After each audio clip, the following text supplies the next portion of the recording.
Augsti godātais valsts prezidenta kungs, kolēģi, dāmas un kungi, viesi.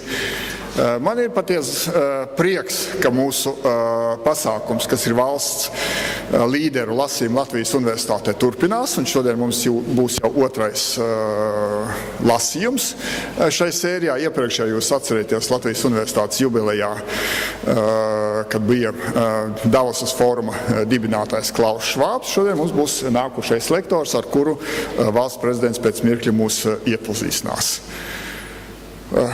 Mr. President, dear colleagues, ladies and gentlemen, I am very happy to welcome all of you to the large aula of University of Latvia. Today we will have the second talk on the series of presidents arranged talks at the University of Latvia for world leaders. In a short moment I will ask our president to introduce our today's speaker. I believe that many of you still remember our previous meeting when we had a lecture of Klaus Schwab, founder of the Davos Forum. And as I told, I am very happy that these talks are continuing, and I am very sure that this will not be the last one. But now I will ask our President to introduce our guest speaker today. Mr. President.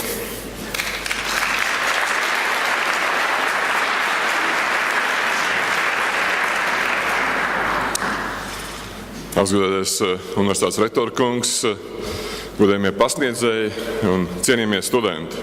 Man tiešām prieks šodien redzēt zālē jauniešus. Mēs visi zinām, un daudz esam dzirdējuši, ka mūsu valsts, visa pasaule ir krīzē. Un parastais jautājums ir, kad tā krīze beigsies. Bet tas nav pareizais jautājums. Pareizais jautājums ir, kas mūsos mainīsies šai laikā, kamēr gan Latvijā, gan pasaulē ir krīze. Un tieši par to šodien būs mana viesa uzstāšanās. John Bryant es iepazinos Ķīnā, Pasaules ekonomikas fóruma Ķīnas sesijā. Mēs bijām vienā panelī un diskutējām par to, kādas būs krīzes sekas.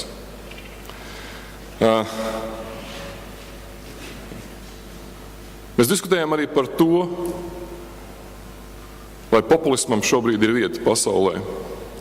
Mēs diskutējām par to, vai katrs pasaules iedzīvotājs ir gatavs mainīties šai krīzē un kas būtu jāmaina cilvēkos, lai turpmāk viņi savādāk izturētos gan pret savu dzīvi, gan arī pret procesiem, kas notiek viņiem apkārt, viņu sabiedrībā, viņu valstī un, protams, globāli.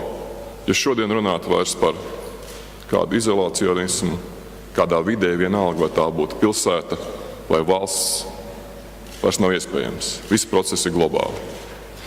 Un viena no tām tēmām, kas mūs saistīja, bija, vai mēs esam pietiekami finansiāli izglītoti. Vai mēs pietiekami saprotam jau agrīnā vecumā, kā rīkoties ar naudu, kā rīkoties ar savām spējām, kā izvēlēties savu profesiju un kā nodzīvot laimīgu dzīvi.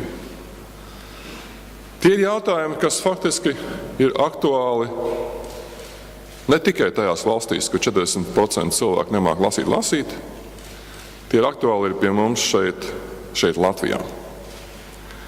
Un man liekas, ka man ir liels prieks šodien visu to, ko mēs pārunājam ar John Bryantu Ķīnā,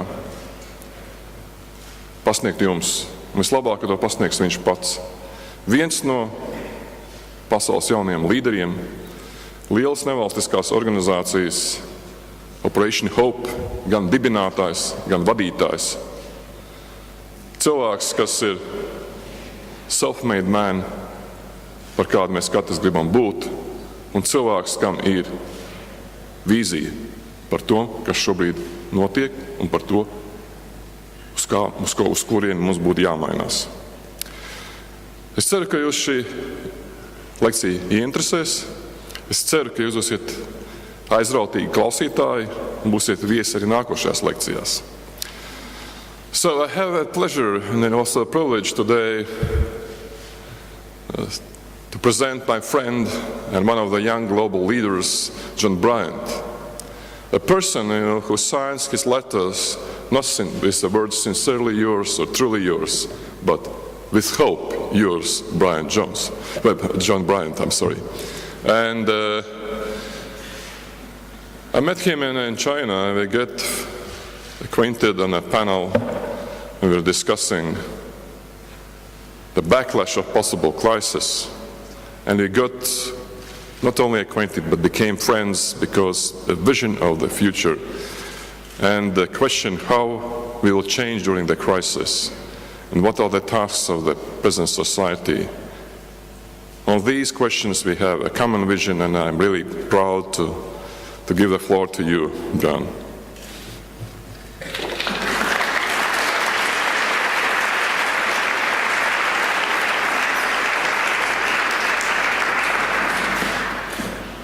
Good morning.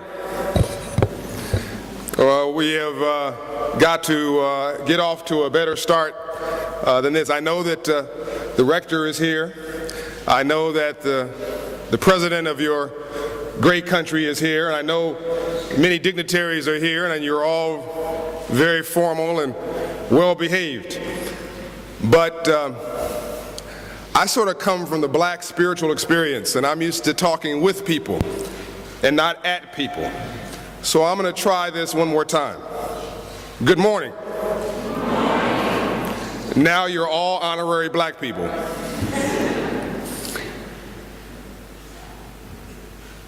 I believe that you cannot have a rainbow without a storm first.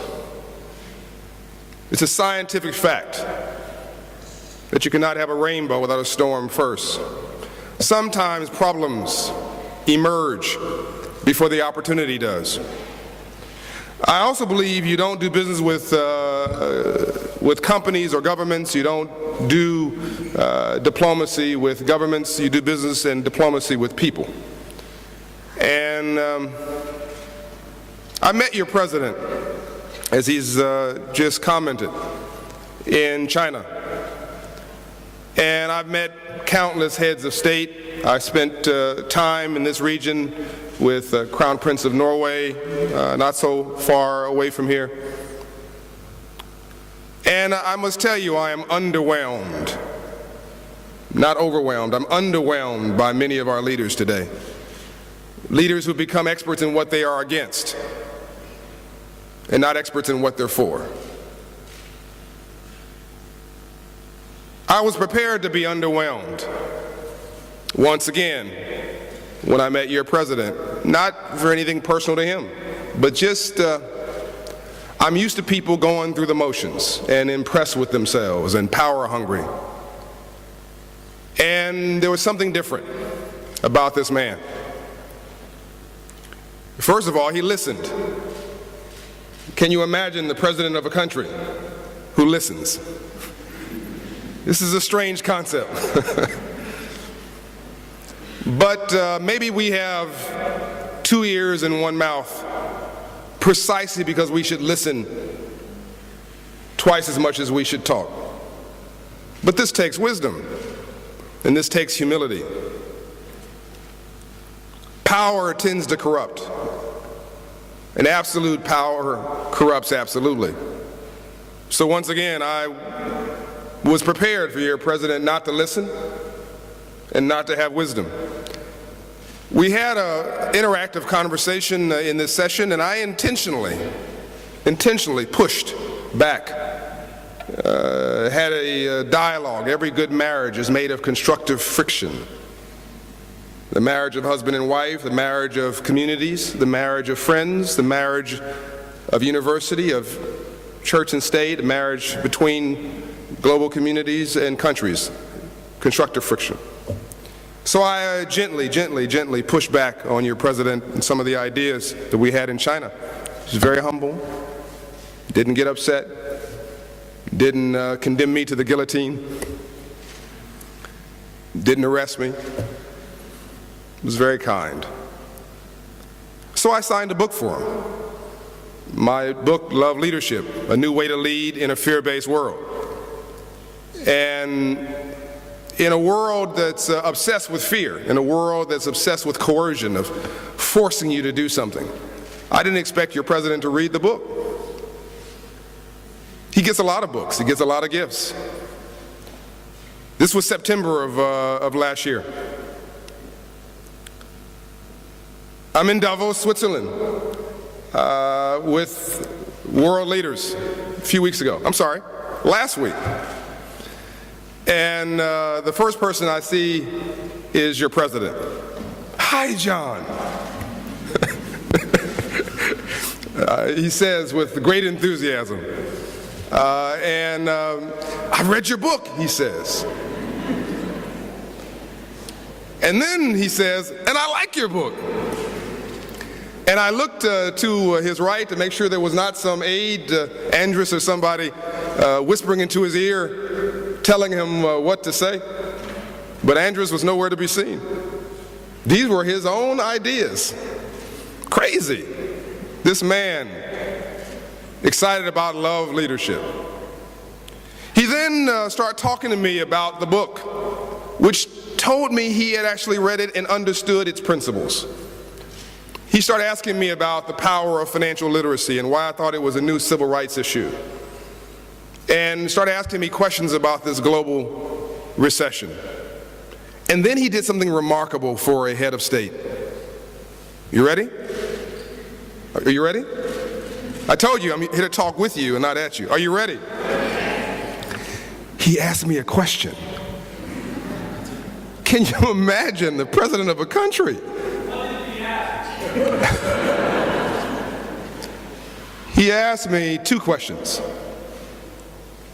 If you were president, what would you do? And secondly, would you come to Latvia? Would you come and share your ideas with our people? Would you come and share your vision for our shared future? And so I said, well, sure. Now, I'm used to dealing with, these very important people. And important people have schedules and protocols. So it's last week. So I said, well, sure, I'd be glad to come. I'm thinking, June, October, maybe 2050. When would you like me to come? When are you next in Europe? So then I said, this is ridiculous, but okay, I'm in Europe next week. I've got to go meet with the Crown Prince in London, and we're going to do a dignity day in a school. What day? I said to myself, this is really a tiring conversation, but he's the president, so I'll answer him. So I said, in a throwaway comment, I think I'm there on February 9th or 10th. Well, I'm out of town. I said, oh, exactly. I'm out of town. You hear the rest of the sentence. He says, I'm out of town. I'm busy. Of course. Then he says, well, what about before that date? What are you doing? I said, well, my birthday is Saturday, February 6th. So he says, well, will you come as your birthday present and do some work in Latvia? Not exactly the vision I had for myself for my birthday. But love is work. Non-love is laziness. And anti-love is evil. Love is work. Non-love is laziness. And anti-love is evil. And I've already said you cannot have a rainbow without a storm first. You've got to do the work. And so I said yes, thinking that he would not confirm. Sure, let me amuse him. Sure, I'll come. And Andres was all over me like a cheap suit. I mean, within not 24 hours, within 24 minutes, I had an email. Date, time, location. The rector was within 24 hours confirming. And I said, this is a country on the move. These are people who respect not just the value of a PhD, but they respect being a PhD too.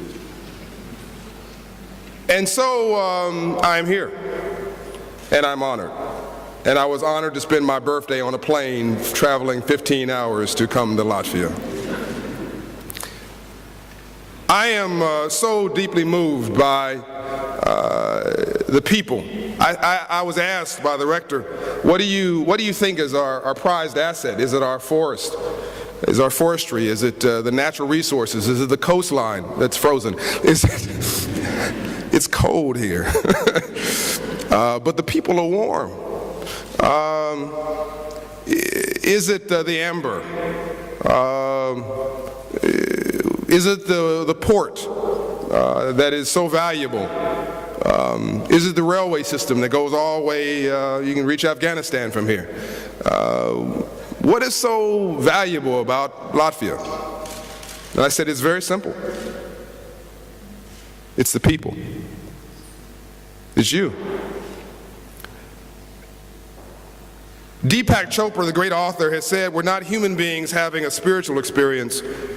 We're spiritual beings having a human experience. That what matters in this life are leaders and leadership and the power of one person to change the world and believe that they can make a difference.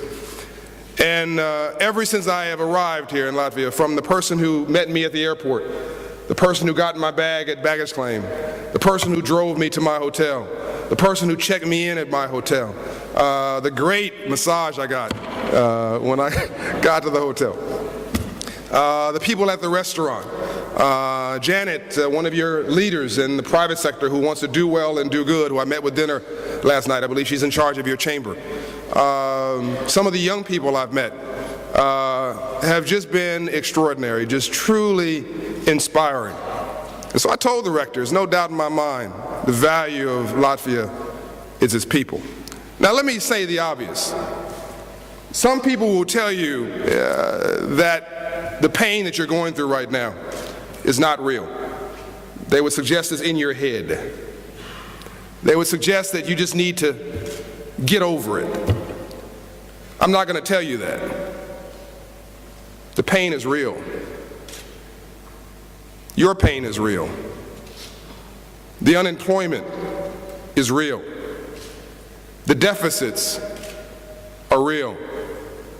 The real estate bubble is real. The bank problems are real. The economic challenges are real. But what's more powerful than that is your spirit. What's going to overcome all that is people like your president, who doesn't come from a political background. As I understand it, you're not even an official member of the political party. I'm not even sure how you got elected. I mean, you're not, how does a politician become a politician? It's a strange concept.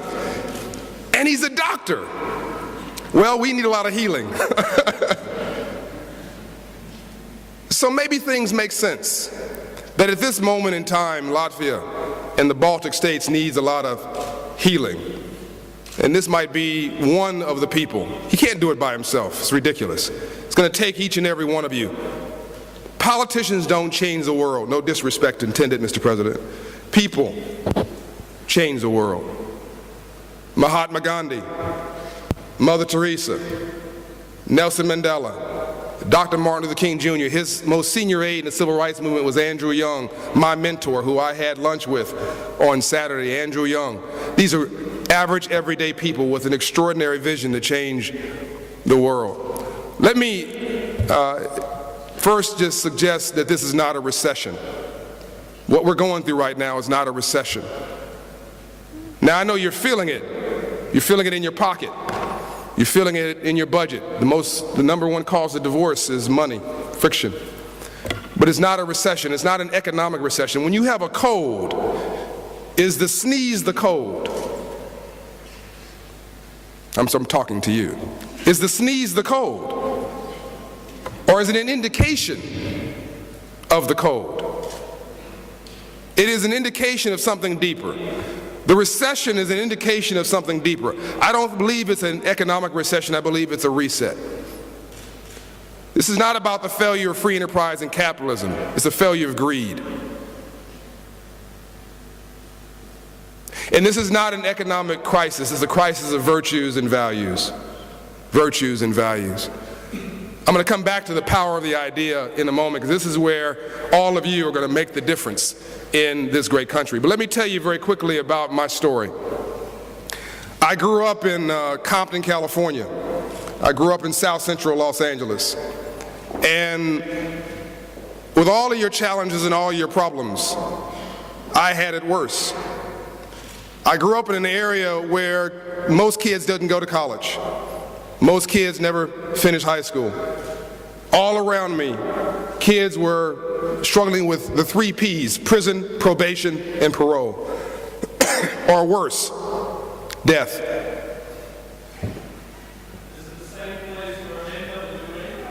It is the same place that NWA comes from, and we will not say what NWA stands for. But you know. So Compton and Watts are next to each other, these communities. You can look up on the internet what NWA stands for later, and Mr. President, I would suggest you do not look it up on what NWA stands for. Next to me in my home was a guy named Tweet. His nickname was Tweet. And I called him a little terrorist, 97 pounds wet. But he terrorized the neighborhood with fear. He made everybody afraid of him. And for a moment, for a very, very short period of time, he ruled that neighborhood. But after a while, Tweet was killed. And my best friend was George. George was a brilliant young man, had a straight A grade point average, but George, even though I admired him, George had low self-esteem. He didn't know who he was. He had lost his storyline as a person. And George started hanging around Tweet, started listening to Tweet, started walking like Tweet, started dressing like Tweet, and then George got killed, just like Tweet. And I started to understand the power of culture and virtues and values. My mother told me she loved me every day of my life. So I today have a quote. I say there's a difference between being broke and being poor. To be broke is economic, but to be poor is a disabling frame of mind and a depressed condition of your spirit, and you must vow never to be poor again. I got that from my mother. She told me that I could do anything I wanted to do in this world. So I, at a young age, had my chest out and my shoulders back, and I believed in me. My mother, there was all these gangs in my neighborhood. My mother said the only gang you're going to join is my gang. My dad has owned a business for 54 years. So at a very young age, I saw a businessman. I saw a man with a suit on. I remember when I was 9 years old, a young man about 35 years of age came into my classroom and taught a course in financial literacy. He was a banker. He had on a blue suit and a red tie and a white shirt. And I remember asking him, I know this question may seem a little odd to you, but growing up in Compton, you don't see bankers, you don't see lawyers or doctors, you don't see professionals. You see drug dealers, rap artists, and athletes. Most kids, they're not dumb and they're not stupid. They're brilliant. They're modeling what they see. People want to be rap stars, athletes, and drug dealers because they saw as success stories rap stars, drug dealers, and athletes. They didn't see professionals. So when this banker came into my classroom to teach a course of financial literacy, after he finished, I said, "Man, how did you get rich legally?" I didn't understand how this guy with a suit on got rich legally. I wanted to be like him. It's a funny thing, when you buy a bicycle, do you see bicycles everywhere? You buy an automobile, do you see that sort of automobile? You notice that automobile everywhere, that make. You buy a certain tennis shoe. You start seeing that tennis shoe everywhere. You orient yourself to choices that you make. So I start seeing men in suits. I didn't see them before, but I started seeing them everywhere. My dad had owned a suit, and he wore it to church on Tuesday and Bible study on Sunday, and he made payroll on Friday, and I decided I wanted to be a businessman. And my mother decided that she was going to make me different from the other kids. She decided to dress me funny. So my mother would put me in these three-piece suits, these crushed velvet, purple. suits with a ruffled shirt and a big bow tie and send me to school in Compton, California, next to Watts, in the ghetto, dressed like this. I got beat up every single day. Kids would say, well, you know, at least you must have been able to get some girlfriends. I couldn't catch a cold dressed like this. And then when you open up the suit, the suit said, thank you, designed by Nita, the suit said. And this was beautiful, but my mother's name is Juanita Smith. You didn't get that.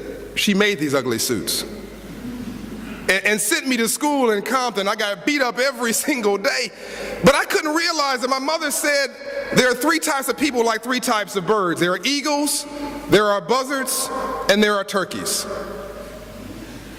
And eagles don't fly in packs. You've never seen a flock of eagles. Eagles are high altitude birds.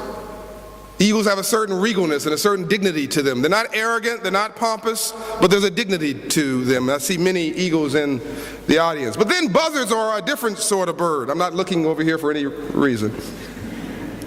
Buzzards are low altitude birds. Buzzards are always stepping on your head to elevate themselves. Buzzards are always negative, what they're against, and not what they're for.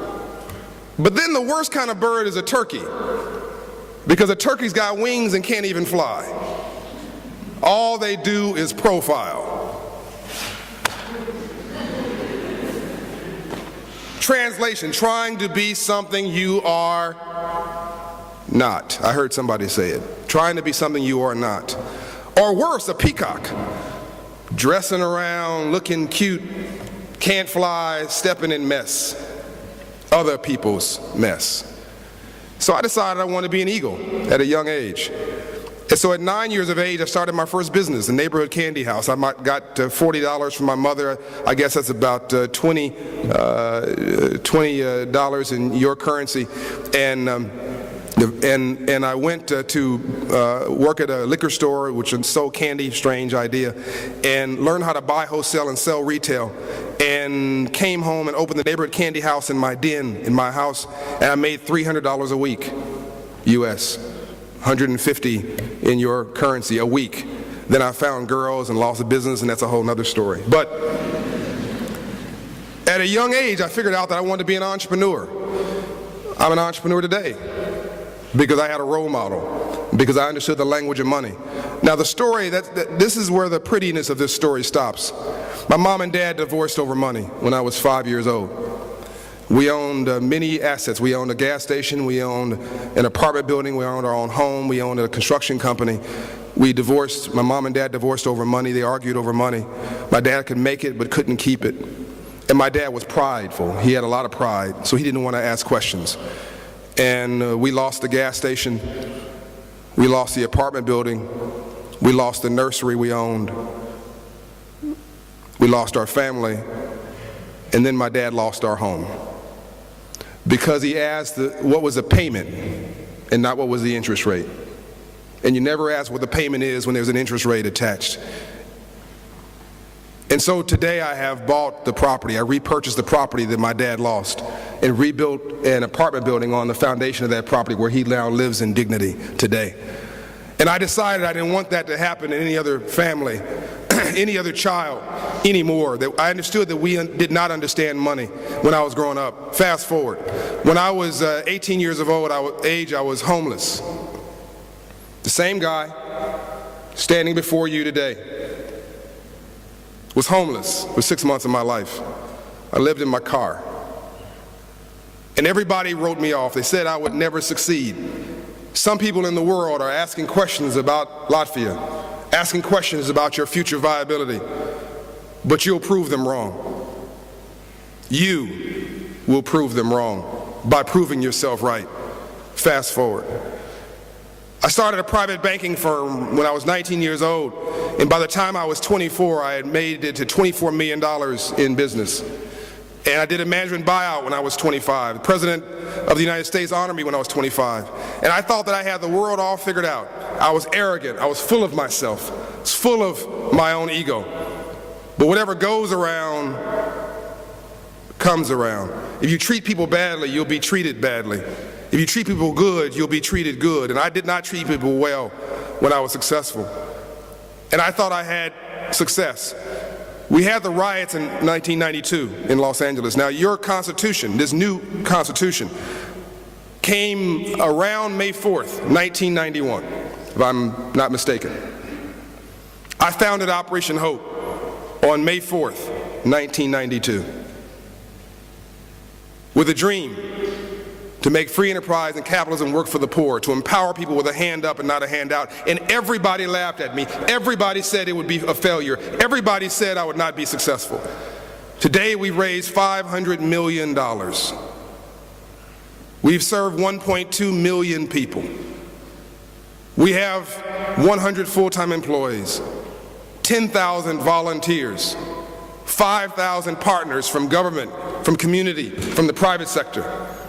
I've advised President Clinton, President Bush, and now President Obama. Our work created federal policy in the United States around financial literacy in 2008 and created the President's Advisory Council on Financial Literacy, for which I now serve as Vice Chairman.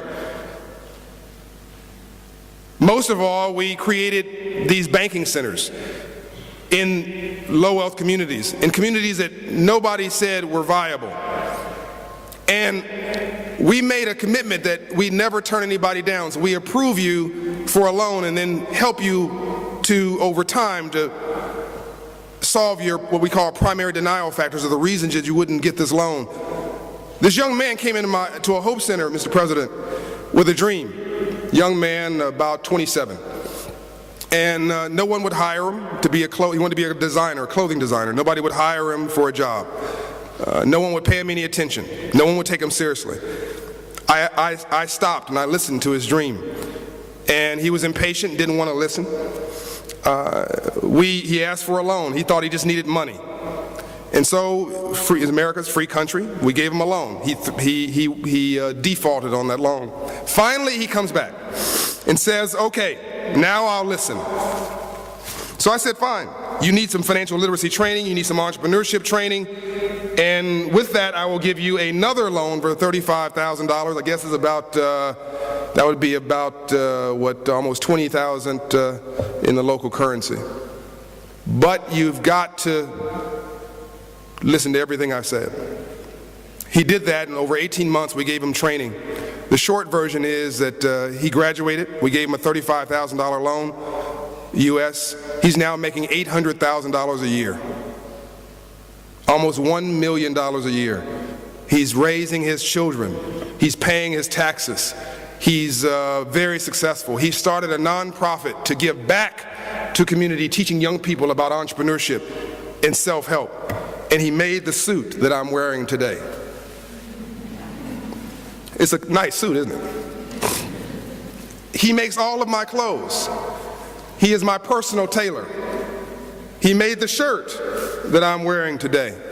This is nothing more than the power of his idea. So what's gone wrong in this crisis? What's gone wrong? Let's think about what this university is. Is this university a building? Really? Is it? Is it a building?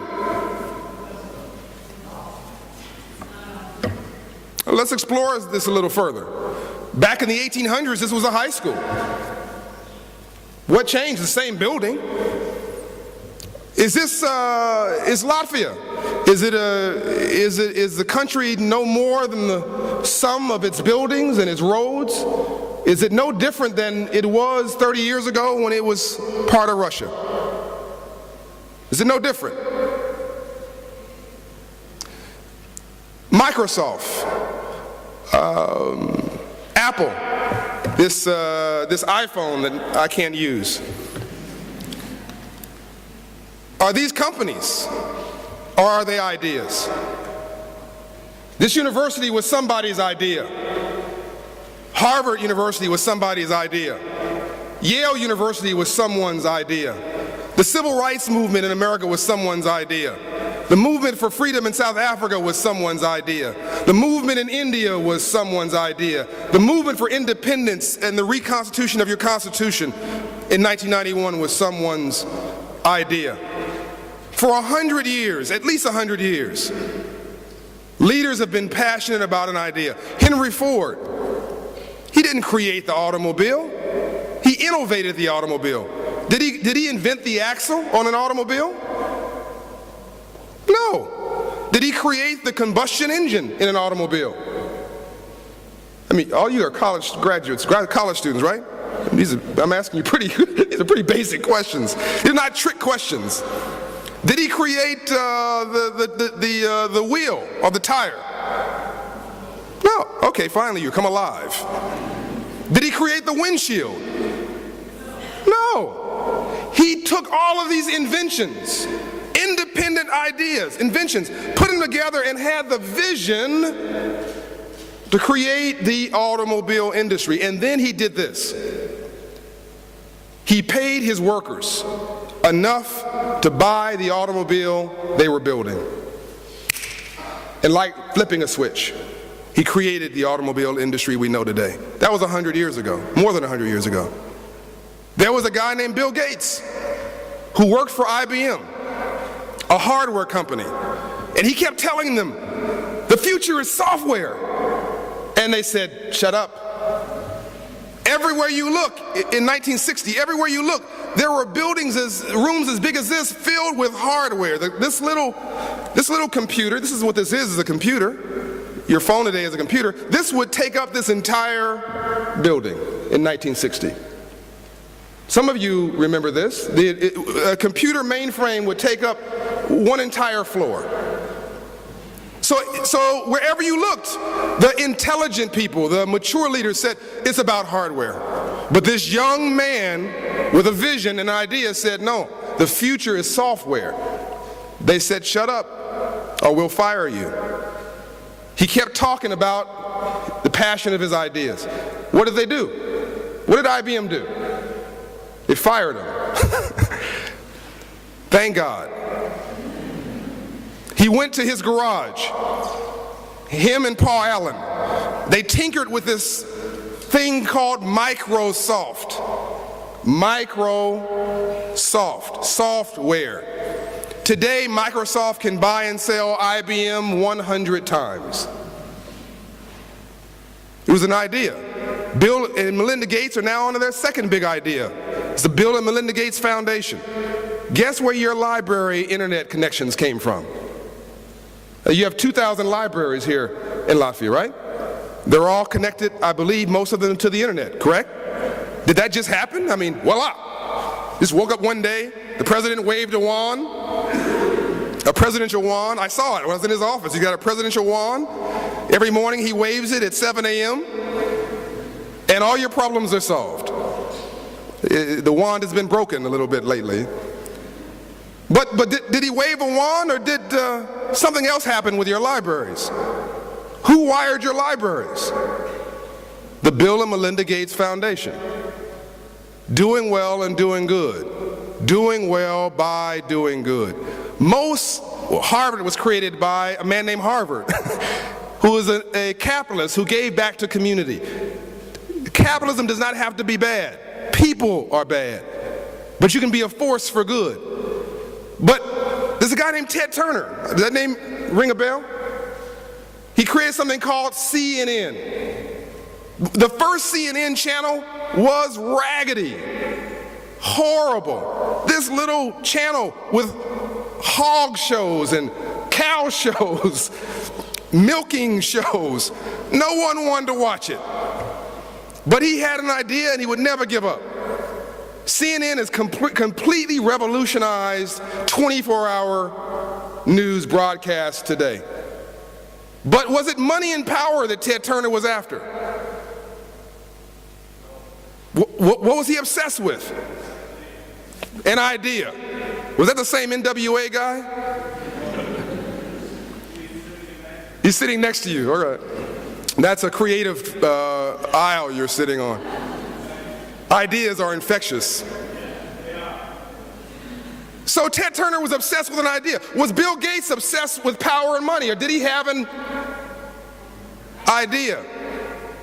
There's a guy named Steve Jobs. He had a passion and a vision called something called Apple. Was that easy? He was fired by his own company. You know how bad it is to be fired by your own? How does that even work? How do you get fired by your own company? He left for 12 years, created another company called Next, which was Next. It failed. Was he feeling good about himself? No, he felt like a failure. But is Steve Jobs on top of the world today? But that's all people remember. All they remember is the success. They don't remember the failures. There's a guy named Sam Walton who had a dream called Walmart, largest retailer in the world. He drove a raggedy pickup truck to the day he died. Same pickup truck, largest retailer in the world. Warren Buffett still lives in the same home he lived in 30 years ago. Probably the most successful investor in the world, passionate about an idea. So we went from the power of an idea to the power of money. I'll repeat that. For 100 years, we were passionate about an idea. I was passionate about something 18 years ago called Operation Hope. I'm more passionate about it today than I was when I started it. I wake up in the morning on fire with this idea. And the result of these ideas may be power, may be money, may be wealth. But that's the byproduct, not the product. What I just said is so incredibly important. I don't want to leave this point. I want to make sure you understood what I just said. That power and money, there's nothing wrong with it. Prestige, it amazes me. People, I hate rich people. Unless you are one. People want to be rich, they want big homes, but they hate people who are rich and who have big homes. That's fear. We should not fear wealth. We should fear those who don't serve the poor, who don't reach back and help others, do well and do good too. Giving back to community. So we have obsessed about the idea for 100 years, and power and money was the byproduct, but today is power and money the byproduct or the product? I heard somebody say it, I think it was on this side. What is it? The product. So here's what happens today. Today you ask somebody, why are you in business? Their response, I want to make money. You ask somebody, before you were president, you were in the medical profession, an honored profession. I'm not referring to you now, Mr. President. You ask somebody, why are you want to be a doctor? What do they say? It's a good salary. I want to make money. You ask somebody, why are you going to college? I want to make money. Wherever you turn, people are obsessed with one idea. How do I get paid? You know, there's another guy that's obsessed with being paid. I grew up with him in South Central LA in Compton. I talked about him a little earlier. I mentioned Tweet. He was a drug dealer. Drug dealers just want to make money too. Is making money anyway, anyhow, at any cost, is it okay? No. Now see, when I come back here in 5 years, and I ask this question, I want everybody in this hall to say in unison, no, it is not okay. This global economic crisis is not about the failure of free enterprise and capitalism, it's a failure of greed. If we had treated every person in the mortgage crisis, many of you own, your parents might have lived in a flat with members of their family, and they were convinced they could go and buy a flat of their own. But if we had treated customers like relationships and not as transactions, would we be in this crisis? Did bankers treat clients like transactions or as relationships? Transactions. It was about what I had to get, not what I had to give. If you had made a loan as if it was to your grandmother, would we be in this crisis? I'm sorry, am I boring you? I'm talking to you. If you had made every loan as if it was to your grandmother, would we be in this crisis? Would you give your grandmother a bad loan? I hope not. Depends on the grandmother? Okay, don't respond. This is a crisis of virtues and values. You can do well and do good. You can do well by doing good. Let me tell you very quickly about a book I wrote, and then I'm going to talk about what some of the solutions is to this crisis that you're a part of, and then hopefully we will have some questions and answers. I wrote a book, and by the way, every time I do something, I'm told I can't do it. Young people, you're going to be told every time you want to do something creative, innovative, you're going to be told by somebody you can't do it. You're going to be told can't and impossible. I want you to take two words out of your dictionary: can't and impossible. I want you to redefine success. Success is going from failure to failure without loss of enthusiasm. I want you to redefine your life. An entrepreneur works 18 hours a day to keep from getting a job. It is a passion that you must have about whatever it is you're doing. Whatever it is you're doing, you have to have both feet firmly planted in it and put yourself at risk.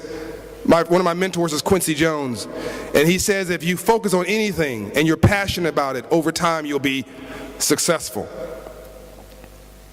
I was told when I started Operation Hope it would fail. Today it is a worldwide organization. I've already mentioned we've served over 1 million people. We're in South Africa. We're going into Rwanda.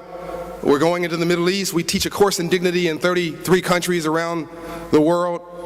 I was invited to be the speaker by the president of this great country. It was nothing more than an idea 18 years ago. Created policy in our own country in America.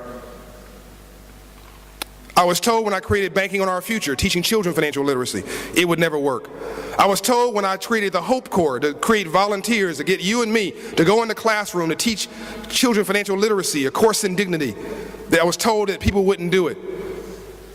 Read the book The Tipping Point by Malcolm Gladwell, which happens to be Colin Powell's nephew, by the way. The book The Tipping Point says, and this is a scientific study, at 5% role models, any community stabilizes.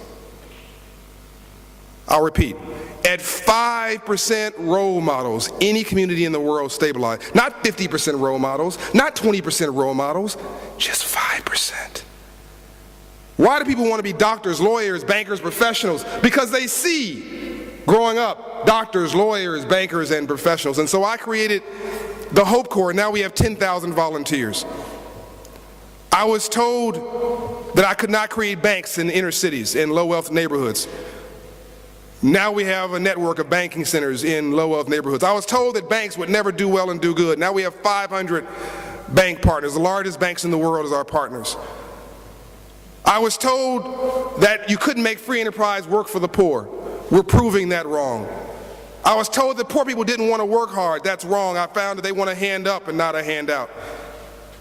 I was told I couldn't affect federal policy. We've created federal policy on financial literacy in the largest economy in the world. So my newest idea, I wanted to write a book, Rector, called Love Leadership, a new way to lead in a fear-based world. I was told it would not work. I was told that love was too soft. Love's not soft. Love is hard. Love is tough. It's the toughest thing in the world. And you can't live without it. I'm not talking about romantic love. We are the world. We are the future. No. I'm not talking about you love your girlfriend. No. I'm talking about the love of work. Love is work, non-love is laziness, and anti-love is evil. Love is work. Non-love is laziness, and anti-love is evil. Your friend calls you at 2 in the morning and says, I'm stuck 2 hours outside of town. 2 in the morning. It's 10 below. Will you come get me? What's the reaction? Don't you have automobile insurance or road service? Why don't you call your mother or your father? Why don't you call the person you invited to the club last week? You didn't invite me to the club last week. Why don't you invite the person that you had in the wedding? You didn't invite me to your wedding. But after you grumble and you complain, what do? You get up, you get your lazy rear end up, grumbling and go get your friend. Love is work. So I wrote this book, and it's been on the bestseller list for business for 5 months straight. Don't tell me what you cannot do. So the premise of this book is simple. There's two things in the world. There's love and there's fear. And what you don't love, you fear. And the reason that the world is all screwed up is that most of our so-called leaders have led by fear. Now, I'm going to get a little close to home here, so allow me some room. Jesus Christ, Mother Teresa, Nelson Mandela, Dr. Martin Luther King Jr., Stalin, Hitler, Osama bin Laden. All the same. Now I know you're a little confused. You think I've made a mistake. Would you like me to repeat the names, just so you know that I know? All of them brilliant, charismatic, a vision, a following, highly intelligent. The difference: one of them lit a candle, the other cursed the darkness. One of them lit a candle, the other cursed the darkness. One was about what we're for, one was about what we're against. One was about fear, one was about love. One was about me, what do I get? The other one was about we, what do I have to give? In a world that's about the question, what do I have to give? So many of us are obsessed with the question, what do I get? Fear has relatives. Short-termism, greed, fear. What do I get? It's all about me. I want to get paid. So why are we in a crisis today? Why is the world in a crisis? Because it's all about fear, and all about me, and all about money, and all about what do I get. We've got to find a new way to lead. It's your generation that's going to do it. 5 laws of love leadership. You ready? You ready?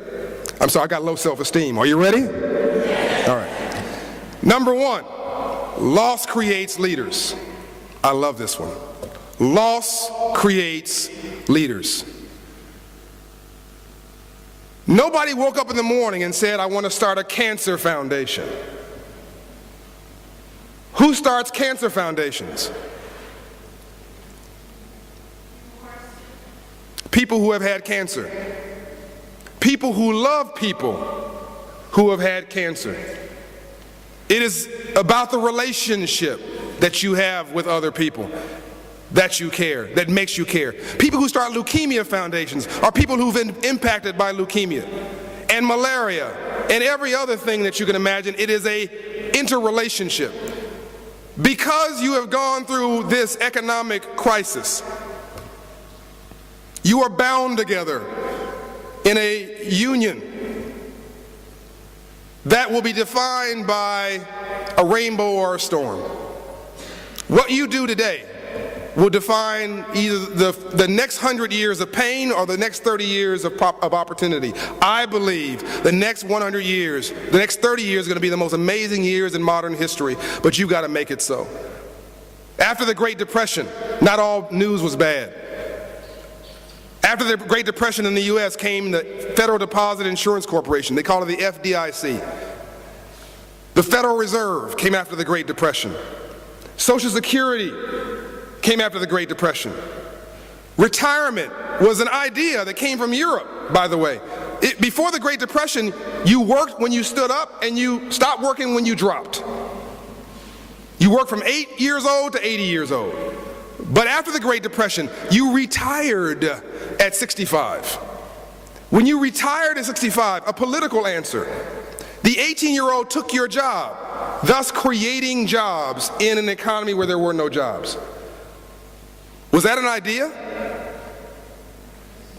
It was a political idea. It's nothing more than an idea. Didn't exist before. Somebody with a vision reimagined. FDIC was an idea. Federal Reserve was an idea. But it didn't just change overnight. Anybody who knows your history, knows the history of the world. My friend Quincy Jones says it takes 20 years to change a culture. And what I would say is, in the last 20 years, we've made dumb sexy.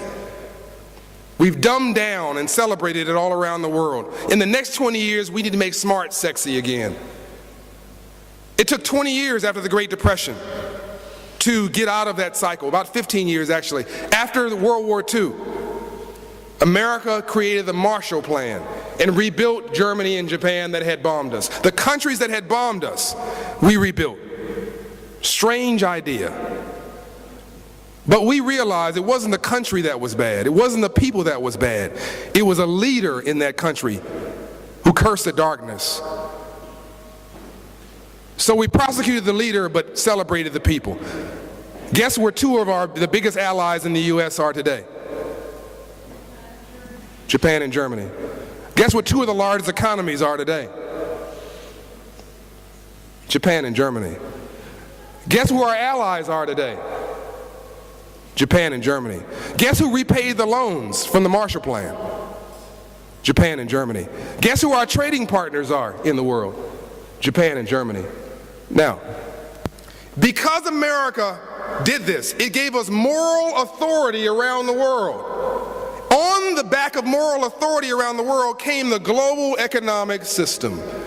The middle class was created post-Marshall Plan. The global economic system was on the back of values and virtues. And then we screwed it up.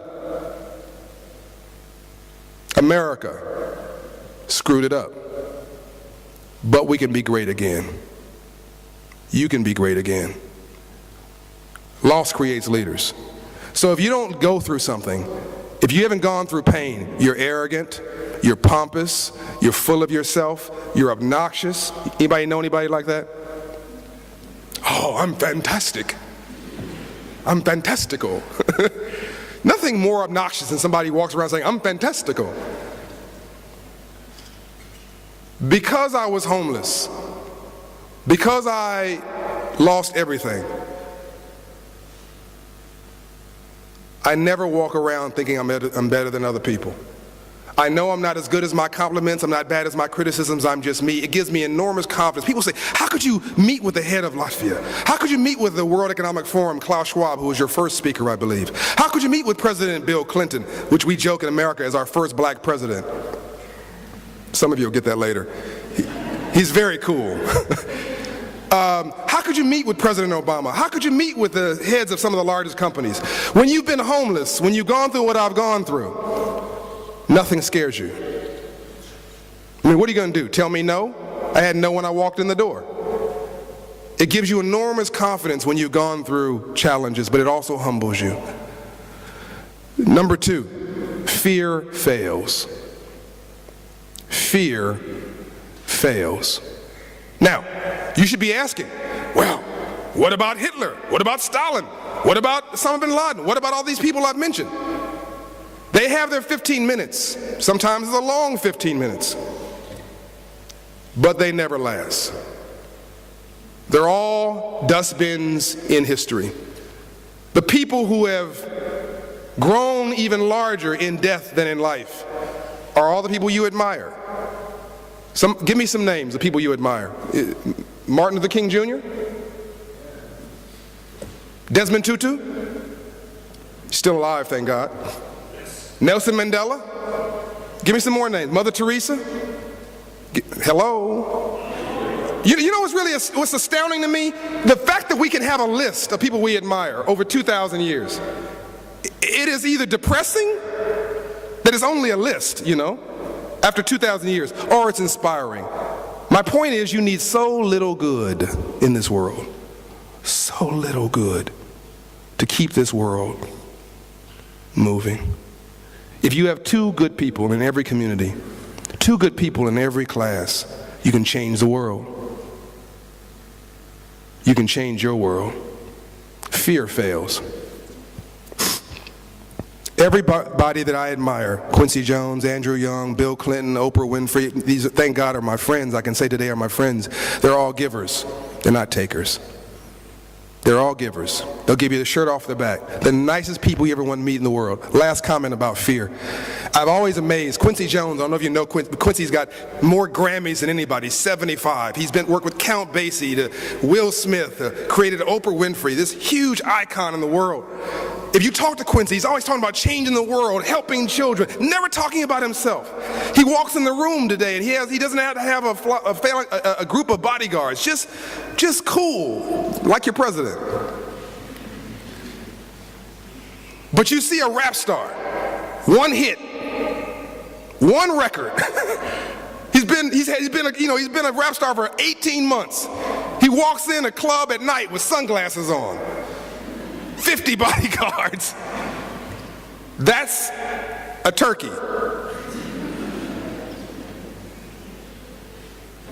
The nicest people in the world realize that when you got the power, you don't need to use it.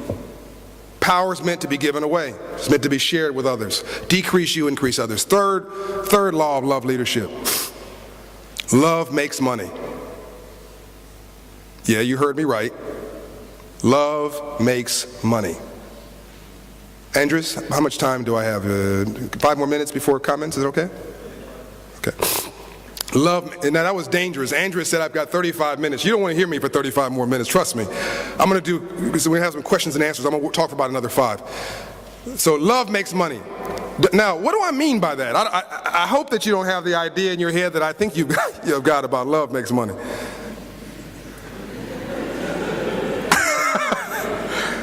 We won't be repeating that one. What do I mean by that? Let me give you an example.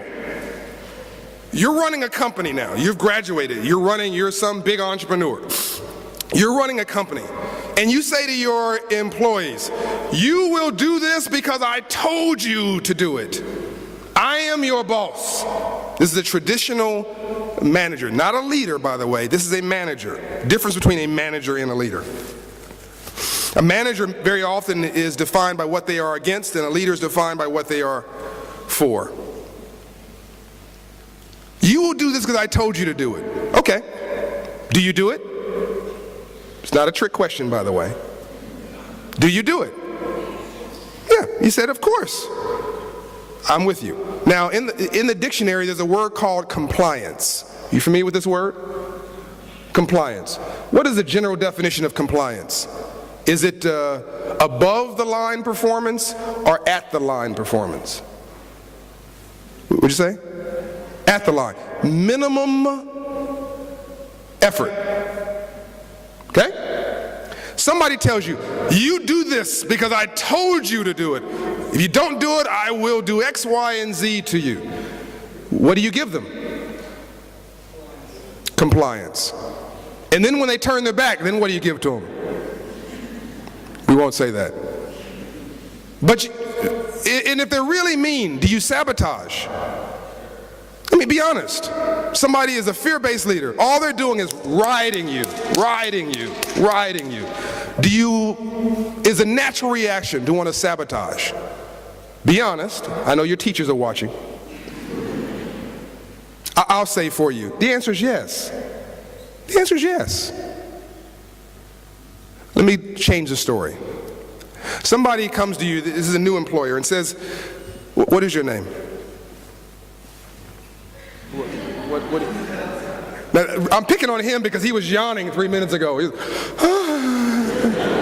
I can't wait for this to be over. I'm kidding. No, I'm kidding. What's your name? Alexander? Okay. Thanks for letting me pick on you, Alexander. I pick on people I like. By the way, the I Have a Dream speech that everybody loves so much, it was given 100 times before the March on Washington by Dr. King. 100 times. By the 55th time, kids were going to sleep in auditorium just like this. By the 75th time, people were walking out while Dr. King was speaking. The 88th time, I'm sure he said, "Why am I doing this?"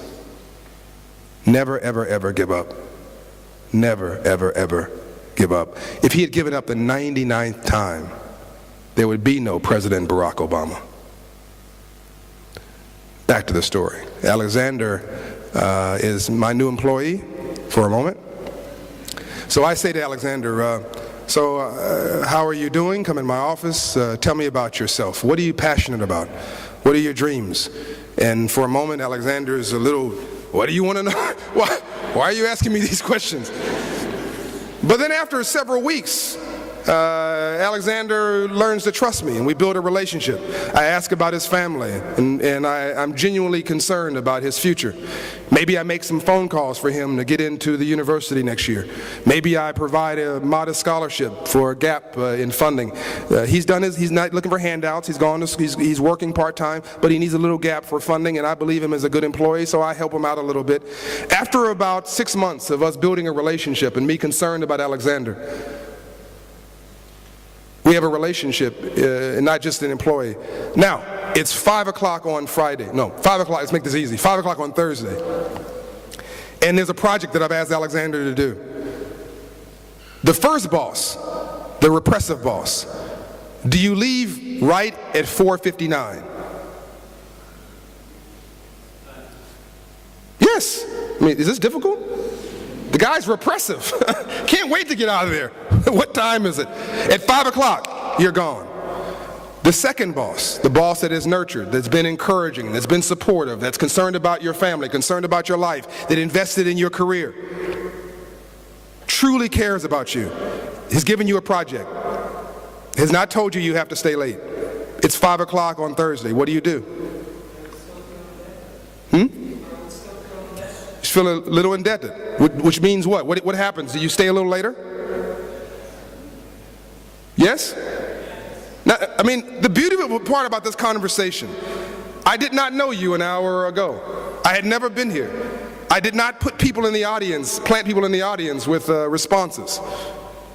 I trusted that you would respond as people respond all around the world who want dignity, who believe in hope and opportunity. Everybody wants the same thing. Children cry the same, they laugh the same, they love the same, all around the world. The most dangerous person in the world is a person with no hope. So I have built a relationship with Alexander. We know each other. I have confidence in him, and he feels a little indebted to me, but more importantly, he knows I respect him. So he stays a little later. Do I get as a result of that above the line performance or compliance? Right.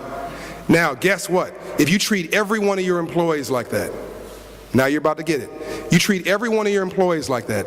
Is that company successful?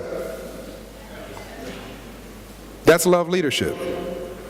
And as a result of that, you make more money, you build more wealth, but you're helping more people. And whatever goes around, comes around. Fourth law, vulnerability is power. This one's tough. I'm almost finished. This one's tough. It's really tough for people in the Baltic states. You have been, and allow me to say this respectfully from my perspective, this is just my view. You have been put upon by Russia. You've been put upon sometimes in your history over, I'm not talking about Germans today, I'm talking about going back hundreds of years. You've been put upon at some point by Germany, which occupied this land. You've been put upon by sometimes the Polish, been put upon sometimes by the Swedes.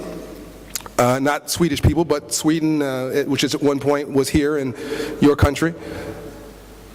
You've been put upon by repressive business people. You've been put upon by, in the past, repressive governments. You were put upon, sent to Siberia, some of the intellectuals during World War II. Somebody told me at dinner last night, people say, oh, this global economic, grandparents say, oh, the global economic crisis. That's nothing. 50 years of the Russians after World War II, that was a crisis. So today you're one country. Not Germans, not Polish, not Swedes, not Latvians. One culture, one people. But you have this history. It makes it hard to trust. It makes it hard to be open. I understand that.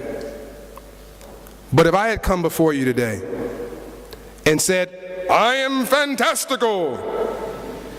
If I had come before you today and said, I'm perfect, I've never made a mistake, I am brilliant, I have a lot of money, let me tell you about my cars. Let me tell you about my homes. Let me tell you how smart I am.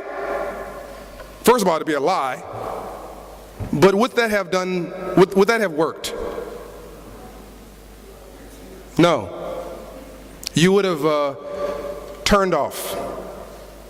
Either you would have looked at your watch or gone to sleep, or maybe if you're really the kind of people that I admire, you would have turned your back, or you'd have got up and walked out.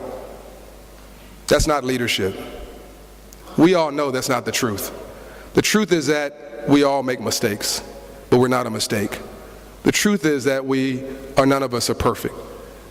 And when you humble yourself and you relate to people, when you open up to people, they open up to you. When you're vulnerable to people, they're vulnerable to you. So vulnerability is power. When you meet President Bill Clinton, you feel an authenticity. You feel his heart. You feel like he knows you. That does something to you. Most great leaders are not leaders because they force you to do something, coercion. They do it, they're great leaders because they inspire you.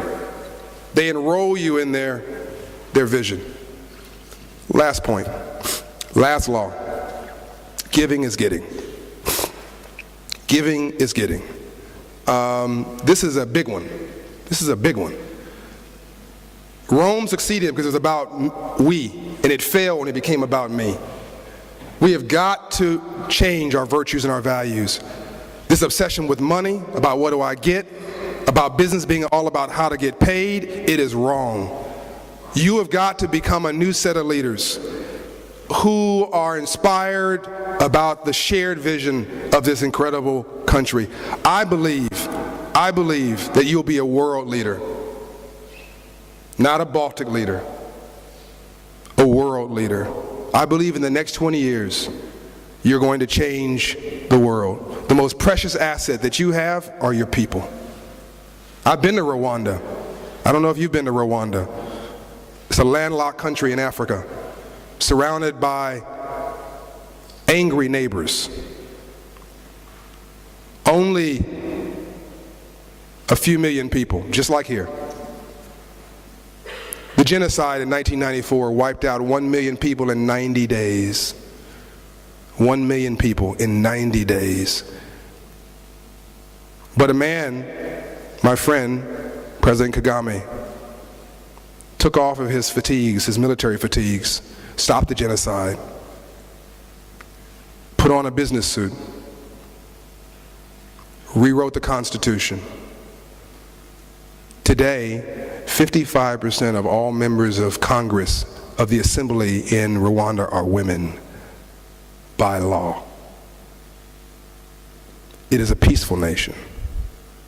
No violence. You can walk down the street at any time, day or night, and not have anybody bother you. It is economically prosperous. There is a vision. They are building the Silicon Valley of Africa in Rwanda. Bill Gates is investing. Quincy Jones is investing. World leaders are talking about Rwanda, this little country with a big vision. You've got to figure out what you have to give in this world, and you've got to figure out what you're for when everybody is focused on what they are against. So here's what I think you can be for. Here's my vision for a new Latvia. There are 5 things you can do. Number 1, teach every child the language of money. pass a law to teach every child financial literacy. Number 2, teach every child, before they get to college, a course in dignity. In South Africa, they call it Ubuntu. Ubuntu. Ubuntu. I am me because you are you. We are together. There's no I in the word team. There's no I in the word we. We are together. None of us are islands. Ubuntu. Teach everybody a course in dignity, virtues, and values. Number 3, and I understand this is not an issue, Mr. President, generally, but at a young age, I would say at birth even, give a kid a bank account. Because you want them to dream big dreams at an early age. You want them to feel they have a stake in Latvia. You want them to be wrapped up in your vision. At the earliest age possible, make them an investor in your dream and in themselves. People who share in the Latvian dream won't destroy it. People don't destroy what they create. Number 3, or that was number 3. Number 4, am I going too fast? Okay. Number 4, create a spirit and a culture of entrepreneurship. This is not a recession, I said earlier, it's a reset. The world we had 5 years ago is not coming back, folks, nor should it. I didn't want to live in the world we had 5 years ago. Materialism, about me, about shopping, it was going 90 miles an hour, all about money and power. I didn't want to live in that world. This is a new world, and you get to design it. And we should, this is a jobless recovery. When I was in Davos, Larry Summers, and I have some challenges with Larry Summers. I think he's brilliant, but I think we need to push even him to be better. He said that the world is in a statistical recovery, but a human recession. A statistical recovery, but a human recession. This is a jobless recovery. Big businesses are not going to save you. And by the way, every big business, as I've already said, was once a small business. And before a small business, it was a idea. Government's not going to save you, nor should it. We don't want government handouts. I grew up in the inner city. I grew up in South Central LA. I don't want a government handout. I want a hand up, not a handout. I want the dignity of knowing I can do for myself. But the government should create an environment that enables, that supports, that empowers. And I think that we've got to create a generation of entrepreneurs, of idea generators, of innovators. This could be the technology capital for the Baltic states. This could be the information society of the. I mean, look, all these young people have. They've grown up with social networking and Twitter and Facebook and 15 years ago, Google didn't exist. It didn't exist. But today, even government leaders in the ministries don't go to their own government websites. They don't even go to their own government for research. They go to Google. Everything has been Googleized. Every time you want to know something, Google it. But it didn't exist 15 years ago. Internet didn't exist in 1992. I mean, the email didn't exist in 1992. Twitter didn't exist 5 years ago. Facebook didn't exist 10 years ago.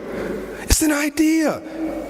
This could be a technology revolution led by young people. And when you do this, Mr. President, you'll serve as a magnet. You'll create a magnet of young people from all over Europe who want to be here. And you need young people in Latvia to have a future. You need a young people to energize this progress in the future. So a culture of entrepreneurship, of small business, of innovation, of self-help projects, which, by the way, will create taxes, will create revenue, will create jobs, will create dignity, and will create hope. It's going to be tough, but nothing good comes easy. And lastly, you want to create a generation of givers. I think every Latvian should give 1 hour a month to volunteer. Go into a school, go into a nonprofit, go into a church, go into a house of faith, go into the community. Teach a course in dignity. Teach a course in the language of money. Teach a course in technology, social networking, entrepreneurship, whatever it is that you have as a talent, whatever your passion is. Alexander, what is your passion?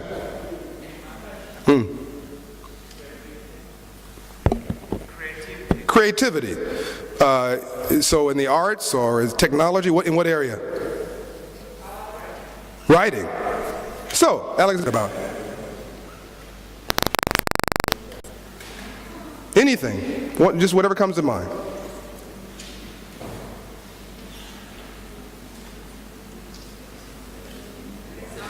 Arts. What I love about her answer is, see, she didn't have an answer, but she thought about it. She really legitimately thought about it. If you ask most people what they're passionate about it, they've never even thought the question. If you don't know what you're passionate about, if you never ask the question, you're not living.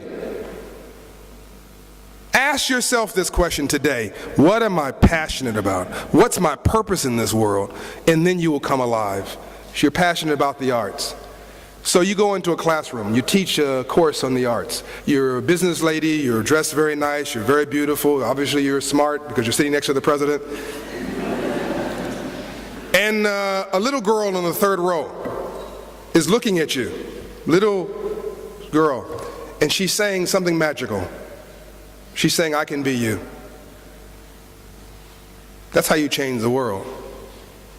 When the light comes on, that little girl, and she says, I can be you. Just like when I was in South Central in Compton, and a banker came in my classroom, and I said, I can be a businessman. Look at me today. Those are my prescriptions for this great country. Every kid, a course in financial literacy. Every child, a course in dignity. Every child, a bank account. A culture, a massive, countrywide, multi-year campaign to nurture entrepreneurs, small business owners, and self-employment projects, and a culture of innovation and entrepreneurship to make you a world leader. And lastly, to give even as you get, to create new virtues and new values of doing well and doing good too. I hope I have not taken up too much time. If I did, blame it on my head, not my heart. I have genuinely enjoyed being with you. I am inspired by you, and I consider myself, if you don't mind, an honorary Latvian. God bless you. Thank you.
One of my heroes, when I was meeting with President Bush, can you hear me okay? I was meeting with President Bush, and President Bush is not my favorite person. I mean, he's a nice guy. I might not have been my president if I had a choice. But he's a nice person, not an evil person. People don't make the morning and say, how do I screw up America? People don't wake up in the morning and say, ooh, let me back up. I need to frame this right way. People want to demonize people they don't understand, and I'm getting to your question, but I want to frame it. So they want to demonize President Bush and make him an evil person. And I say, look, President Bush did not wake up in the morning and said, ooh, how do I screw up America? I can't wait to blow it in the rest of the world. How do I make everybody hate me? President Bush really believes what he believes. And it may be right, it may be wrong, but it is not my job to question his intentions. I'm not in his heart. I don't have the right to judge. And guess what? If I judge him, then I will be judged. I judge his actions. And so I was with President Bush. Now, so President Clinton is sort of probably my favorite president, but I've learned to work with everybody. And spending time with President Bush, I like him as a person. Let me just say that publicly. I really like him as an individual, and didn't agree with a lot of his decisions, but that is the nature of leadership. And we can disagree without being disagreeable. But I was in this meeting with President Bush about financial literacy. And let me start by saying that for between 2002 and 2007, I had been constantly writing the president, meeting with him to push financial literacy. He ignored me. Didn't ignore me because he didn't like me. He did ignore me. It wasn't his agenda. And finally, I had enough, so I wrote a letter and said, I'm done. I can't do this anymore. You don't seem to be concerned about poor people. I wish you well. And I got a call. The president wants to see you. And I went to go see him. And remember I said, never give up. I went to go see him and had all his cabinet. And he said, John, what do you want? I told him what I wanted. He said, okay, we will work on this. And I figured, okay, it's the president. Wave that magical wand. I figured 3 minutes, 3 days, it's over. The meetings went on for a year, every week. It drove me crazy. And so I went to see Andrew Young, Dr. King's aide in the civil rights movement. And Andrew Young said, Ambassador Andrew Young, how did the meetings go with the president? And I said, it's probably a photo op. And it was one of 2 times in my life that he's cursed me out. And I can't tell you what he said, but he said, blank, blank, blank. John Bryant, stop it. Be skeptical, but don't be cynical. To be skeptical is healthy, but to be cynical is to be without hope. He says you've got to assume that President Bush is a good man with bad counsel. You go in there and give that man good counsel and wait for the political opportunity to make him look good, manipulate his fundamental goodness to help the nation. He then reminded me, in the civil rights movement, everybody talks about John F. Kennedy. But John F. Kennedy did nothing, really, I say this respectfully, did nothing for the civil rights movement. Anybody who knows your history knows it was President Johnson who signed not 1 but 2 pieces of civil rights legislation. When you finish, I want you to go back to your dorms and Google President Johnson. He had interesting views about women, Jews, and blacks. Not good, interesting views. He's on record. It's taped with him saying very nasty things about black people, about Jews, and about women. But he signed 2 pieces of civil rights legislation. Not the charismatic, we are the world, we are the future. Not the handsome Camelot, but Johnson, an SOB. You'll figure that out later. And so you make friends everywhere. You never know who your friends are going to be, is my point. And so is it manipulation? You could look at it that way, but everybody's manipulated. But I can manipulate your fundamental goodness, or I can light a candle, or I can curse the darkness. I could speak to your angels, or I could speak to your fears. I can nurture one thing or nurture another. Now, the intent matters. Now, do you believe today that I am BSing you? Do you believe today that I'm playing a game with you in this presentation? No, I didn't know you an hour ago. I didn't know you. But now somebody in here will say, yeah, there's always somebody who will say, yeah, I'm not convinced. But overwhelmingly, I believe that you feel the energy. Yes? You can't fake energy. You can't fake authenticity. So when you're an authentic leader, when I care about you, you'll know it. When I'm playing a game with you, you'll know it. Now, I'm going to ask you something about women's intuition. Ladies, Do you know something that no one ever taught you? Ladies, you see a guy, you go, he ain't no good. You never met him before. I don't feel good about him. Ladies, raise your hand. How many of you have, see there? Women's intuition. And then 3 weeks later, you see him on the front page of the newspaper, he's done something horrible. How did you know it? You felt it. People know intuitively when somebody is being authentic and being real and when they're playing a game. So you don't have to worry about whether it's manipulation or you'll know it when you see it. What you have to do is do the right thing for the right reasons because it's the right thing to do, and whatever goes around comes around. Next question. Yes. Hold on. What are you passionate about except the ideas that you told us earlier? Well, as you can tell, I'm passionate about nothing. I'm passionate about everything. I'm passionate about life, love, the trees, I know this sounds crazy, but I'm just passionate about life. I'm high on life. When I'm talking to somebody, when I'm listening to somebody, I'm passionate about this gathering. When I look in your eyes, I see the hopes and dreams and desires. But I mean, it's simple things too. In selfish things, I love reading books. I love riding my motorcycle. I love cycling. I love lifting weights. I love sleeping, which I don't get a chance to do very often.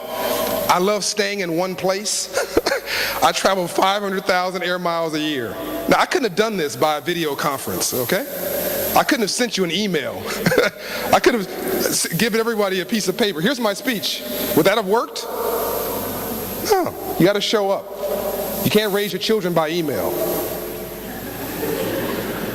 Well, you guys are really slow. I'm giving you some good content here. So you got to show up in life, and so I'm passionate about showing up. Whatever I'm doing, I'm passionate about it, and that's just it's taken, by the way, about 25 years to get to this point where I'm comfortable in my own skin, and whatever I'm doing, I'm excited and passionate about it. I have a lot of interest. It used to be that I could not be alone. I had to be with somebody. I had to be at the party. I had to be at the club. Now I just like simple things. I mean, I like going home and turning the world off and reading a book, playing a video game. It's simple things that turn me on. And of course, you've heard about professionally what I'm passionate about: changing the world, eradicating poverty, empowering people. But it's everything from very simple things to very big things. And at the moment, I'm passionate about your question. So thank you. Yeah.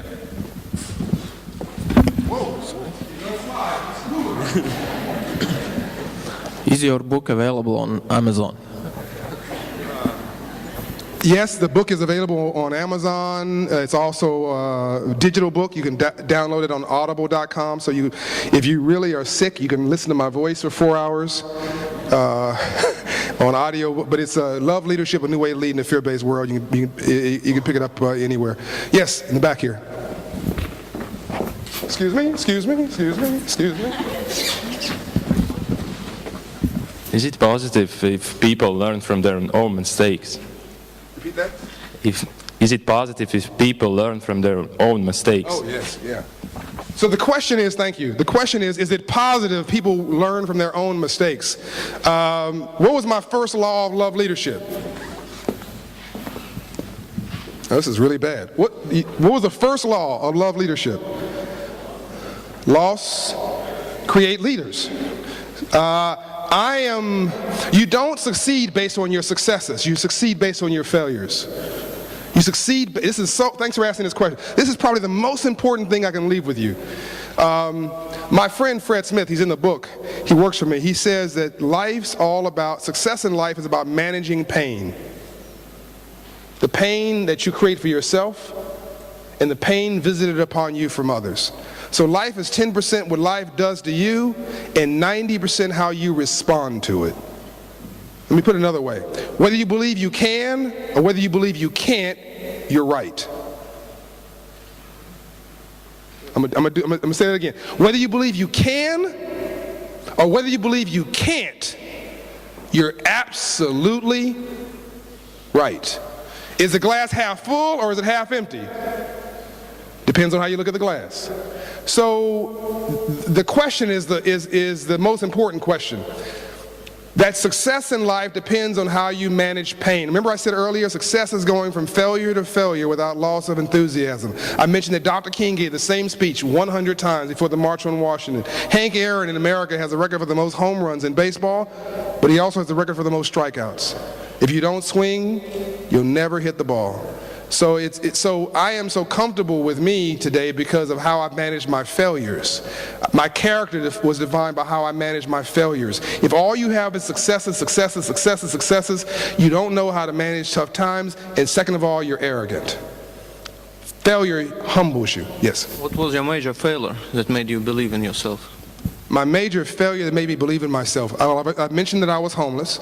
So I mentioned the success of Operation Hope. What I didn't mention is I tried 100 different businesses that didn't work. So I started my first business when I was 10. I'm 44 now. So over 34 years, I've tried 100 different things which didn't work. But I love this quote. Success has 1,000 fathers, and failure is a bastard child. Nobody claims failure. Everybody claims. So when you succeed, oh, I helped him out. Yes, I did. You never saw the guy before. But when you're a failure, everybody sort of abandons you. So, President Lincoln, you're familiar with President Lincoln, the story of independence. And everybody knows he's our greatest president of the United States. What you don't know is he failed from age 20 to age 47, nothing but failures. He was defeated for counselor, defeated for Congress, defeated for U.S. Senate, defeated for the presidency, defeated for vice president. And it was only when he was 47 when he finally became president of the United States, but no one believed in him. So it has been a range of my failures, but I think that the business failures helped me to become a success. Are we okay, Mr. President? Are we okay on time? Couple more? He's a manager of time. You want one more question? President, he's got to run a country, so we'll get one more question. Yes, ma'am. How can we really change the attitude towards love leadership? First, what is the key player towards in this change, governance or the society itself? And the second is, what is the tool for this change? Is it like trainings for governance, or it could be a repeated message in mass media? I mean, how it starts in real life and the range of whole state. What is your name? Alina. Alina is all over me like a cheap suit. I mean, this is her second question. She's like, I am not going to quit until he gives me a real answer. So I don't know if you heard her question. I love her. I mean, I love her passion. She's saying, give me some. I mean, when does this race start? How do we do it? I mean, but Alina, this is not a cartoon. This is not like, this is not a commercial. This is what we're dealing with right now. This is the real world. So let me put it another way. Most people obsess about yesterday and tomorrow. I can't be happy because I was molested as a child. I can't be happy because my parents didn't pay me attention. I can't be happy because I had my heart broken. I will be happy when I get a new job. I will be happy when I become a parent. I will be happy when I get a new opportunity. I will be happy when I move to another state. What my sister would say this, I say, well, my sister's nickname is Monty. So I said, Monty, the problem is wherever you go, there you are. So if you're miserable with a new job, miserable with a new baby, miserable in a new state, you're just miserable. So yesterday is the past, it doesn't exist. Tomorrow's a future, it has not happened. But most people live with 1 foot in yesterday and 1 foot in tomorrow. All you've got is this moment. The only thing that exists is this conversation. What are you doing with your moments? How do you change the world, ladies and gentlemen? You're doing it right now. If you take these philosophies and these principles we're talking about here, and you leave this hall, and you change the way you operate with your family, with your friends, with yourself. 5 years from now, how you run a business, how you manage people, you are changing this country. Remember what I told you? It only takes 5% role models to stabilize a community. It only takes a couple people in every community to change the world. You are the change agents. With all due respect, the president cannot do it by himself. No politician has ever changed the world. Quick story, Nelson Mandela, great Nelson Mandela, becomes president of South Africa.